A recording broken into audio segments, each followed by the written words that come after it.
1 फरवरी 1966 को 83 वर्ष के स्वतंत्रता सेनानी विनायक दामोदर सावरकर ने घोषणा की कि वे अपनी सेहत को ठीक करने के लिए अब और दवाएं नहीं लेंगे, खाना पीना भी कम कर देंगे और धीरे धीरे स्वेच्छा से अपना शरीर त्याग देंगे। उस दिन से उनके तमाम चाहने वाले और आरएसएस के लोगों का उनके दादर स्थित घर पर आना जाना बढ़ गया था। कुछ जो उन पर अधिकार समझते थे उन्हें समझाने आए थे, और कुछ जो उन्हें भगवान मानते थे उनके अंतिम दर्शनों के लिए आए थे। मैं पहुंचा था उनका आखिरी साक्षात्कार यानी इंटरव्यू लेने के लिए। उन दिनों सड़कों पर आज जितनी गाड़ियां नहीं होती थीं, फिर भी बंबई शहर होने के नाते आम शहरों की तुलना में ज्यादा ही थीं। कहीं इक्के दुक्के स्कूटर भी दिख जाया करते थे, रिक्शों की जगह टांगे हुआ करते थे, लेकिन फिर भी ज्यादातर लोग पैदल चलना पसंद करते थे। इन सब के बावजूद सड़कें खाली हों ऐसा बिल्कुल भी नहीं था।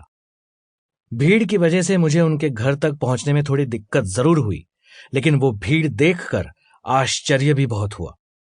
मुझे लगा इस इंसान ने ऐसा क्या प्रभाव डाला होगा इन लोगों पर जो ये यहां इतनी संख्या में आए हैं और इंतजार कर रहे हैं कि उन्हें एक झलक भर कब देख पाएं, और वो भी तब जब उन्हें मालूम है कि ऐसा होने की संभावना बेहद कम है।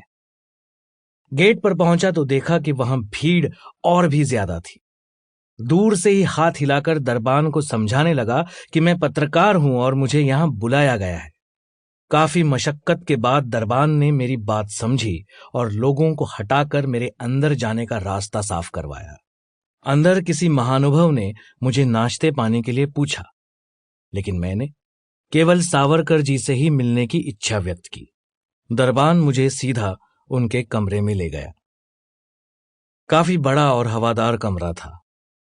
मुझे अचानक ही उनके काला पानी के जेल के कमरे की याद हो गई।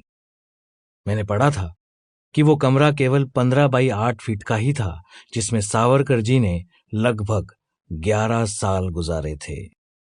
कमरे के बीच में रखे बिस्तर पर सावरकर जी आराम कर रहे थे। वे बेहद कमजोर लग रहे थे। उनकी हड्डियों और चमड़ी के बीच का फर्क पता ही नहीं चल रहा था, लेकिन उनके चेहरे पर गजब की चमक थी और शांति भी। उन्होंने मुझे इशारे से बैठने को कहा। मैं उनके बिस्तर के पास रखी कुर्सी Sample complete. Ready to continue?